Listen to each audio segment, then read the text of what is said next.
বিসংগতি অঘটন অনাকাংক্ষিত ঘটনা পঞ্চায়ত নিৰ্বাচনৰ ভোট গণনা চলি থকাৰ সময়তে ৰাজ্যৰ ঠায়ে ঠায়ে ঘটিল অথন্তৰ বেলট পেপাৰত ভোট কেঞ্চেল হোৱাৰ কথালৈয়ে হুজাই জিলা আয়ুক্তৰ কাৰ্যালয়ৰ মুৰাজাৰ জিলা পৰিষদৰ ভোট গণনা কেন্দ্ৰত লাগিল দুই ফৈদৰ প্ৰচণ্ড মাৰপিট 29 নং কপাহবাৰী গাঁও পঞ্চায়তৰ 7 নং ৱাৰ্ডৰ কবিৰ আহমেদ আৰু জাভেদ আহমেদৰ এজেণ্টৰ মাজত সংঘটিত হোৱা কাজিয়াই চৰম ৰূপ ধাৰণ কৰে এই ঘটনাৰ পিছতে ভোটগ্ৰহণ কেন্দ্ৰটোত হুজাইৰ আৰক্ষী অধীক্ষক উপস্থিত হৈ পৰিস্থিতি নিয়ন্ত্ৰণ কৰাৰ লগতে জাভেদ আহমেদক আটক কৰি নিয়ে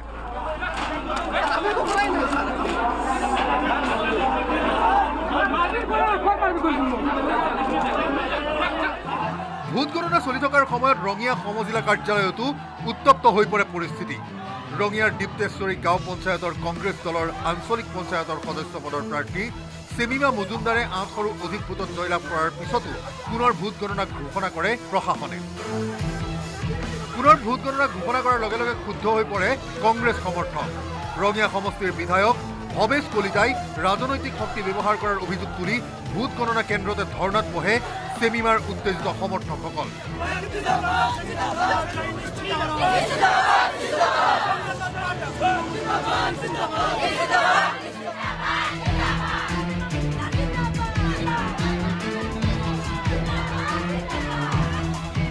প্ৰশাসনক ধিক্কাৰ দিছো যে অকল এটা ৰাজনৈতিক দলৰ হৈ এজেণ্ট হিচাপে তেওঁলোকে কাম কৰি আছে যদি ঘোষণা নহলহেঁতেন তেতিয়াহ'লে জাগাতে যদি কিবা আপত্তি আছিল তেতিয়া ক'ব লাগিছিল ৰিকাউণ্টিং কৰক তেতিয়া আমাৰ কোনো আপত্তি নাছিল তেতিয়া আমি কোনো পদ্ধতি মাতি নলওঁ জাগিৰোড সমজিলাত জাগি উচ্চ মাধ্যমিক বিদ্যালয়ত ভোট গণনা কেন্দ্ৰটো উঠিল গণনাৰ বিসংগতিৰ অভিযোগ জাগিৰোডৰ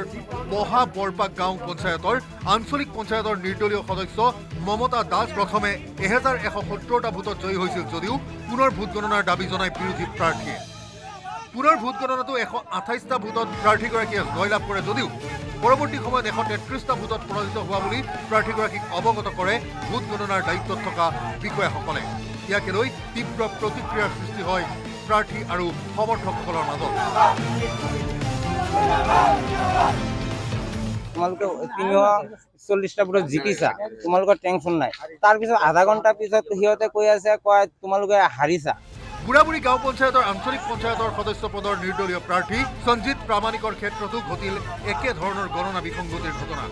350টা ভোটত বিজয়ী প্ৰাৰ্থীগৰাকীয়ে জয়লাভৰ আনন্দ উৎসৱত ভাগ ল'বলৈ যোৱাৰ সময়তে ঘোষণা কৰা হ'ল তেওঁ পৰাজিত বুলি ইয়াকে লৈ প্ৰাৰ্থী আৰু সমৰ্থকসকলে সোমবাৰে ভোট গণনা কেন্দ্ৰত উপস্থিত হৈ সৃষ্টি কৰে হুলস্থুলীয়া পৰিৱেশৰ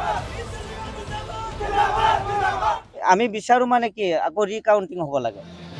ভোট গণনাৰ বিসংগতিৰ অভিযোগ তুলি এনেধৰণেই সোমবাৰে প্ৰতিক্ৰিয়াত মুখৰ হৈ উঠে বহু প্ৰাৰ্থী লখিমপুৰ ভোট গণনা কেন্দ্ৰত 5টা ভোটত জয়ী হোৱাৰ পিছতো বিজয়ী ঘোষণা নকৰাৰ অভিযোগ তোলে ৱাৰ্ড সদস্য পদৰ প্ৰাৰ্থী জোনমণি বৰুৱাই সাংসদ প্ৰধান বৰুৱাৰ বিৰুদ্ধে ষড়যন্ত্ৰৰ অভিযোগ আনে মহিলাগৰাকীয়ে এইটো পাকচক্ৰ নায়ক আমাৰ এমপি ডাঙৰীয়া আমাৰ সন্মানীয় প্ৰধান বৰুৱা ডাঙৰীয়া হয় কি কাৰণে বেয়া পায় আপোনাক নাজানো মই কি কাৰণে তেওঁ বেয়া পায় নাজানো প্ৰত্যেক মুহূৰ্তত কিন্তু তেওঁ মোক আঘাত কৰি আহিছে কলিয়াবৰতো ভোট গণনাত লাগিল অথন্তৰ জখলাবন্ধা গাঁও পঞ্চায়তৰ কেৰিপাখৰি ৱাৰ্ডত মুঠ ভোটদান কৰাৰ সংখ্যা আৰু ভোট গণনাৰ সংখ্যাত ওলাল অমিল ৱাৰ্ডটোত 55খন বেলট পেপাৰ হৰলোকে হোৱাৰ অভিযোগ তুলি প্ৰাৰ্থী ত্ৰিশাৰণী শইকীয়াই দাবী কৰিলে তদন্তৰ মই মানে এটা সন্দেহজনক মানে এইটো মই সন্দেহ কৰিছো যে বক্সটো কি হৈ গ'ল তাত মানে পেপাৰ কেইখন ক'ত গ'ল কিন্তু ভুল হ'ব পাৰে এটা দুটা ভুল হ'ব পাৰে কিন্তু মানে 55খন কাগজ কেতিয়াও ভুল হ'ব নোৱাৰে ইফালে ভোট গণনা কেন্দ্ৰত ভোট বিসংগতিৰ বাবে নহয় এক অনাকাংক্ষিত ঘটনাৰ বাবে ভোট গণনা পৰ্ব সাময়িকভাৱে ব্যাহত হ'ল বিলাসীপাৰাৰ এটা ভোট গণনা কেন্দ্ৰত বিলাসীপাৰাৰ ভোট গণনা কেন্দ্ৰত কৰ্তব্য পালন কৰি থকাৰ মাজতে উচ্চ ৰক্তচাপজনিত সমস্যাত ভুগি শ্যামল চন্দ্ৰ ৰায় নামৰ এগৰাকী আৰক্ষী জোৱানে মৃত্যু সাৱটি লয় বঙাইগাঁৱৰ তুলুঙিয়াৰ নিবাসী আৰক্ষী জোৱানগৰাকী চাপৰ আৰক্ষী থানাত কৰ্মৰত আছিল news desk report news 18 Assam north east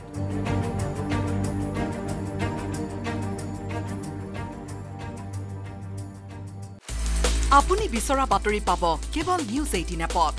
news 18 app download কৰিবলৈ স্ক্যান কৰক এই QR কোড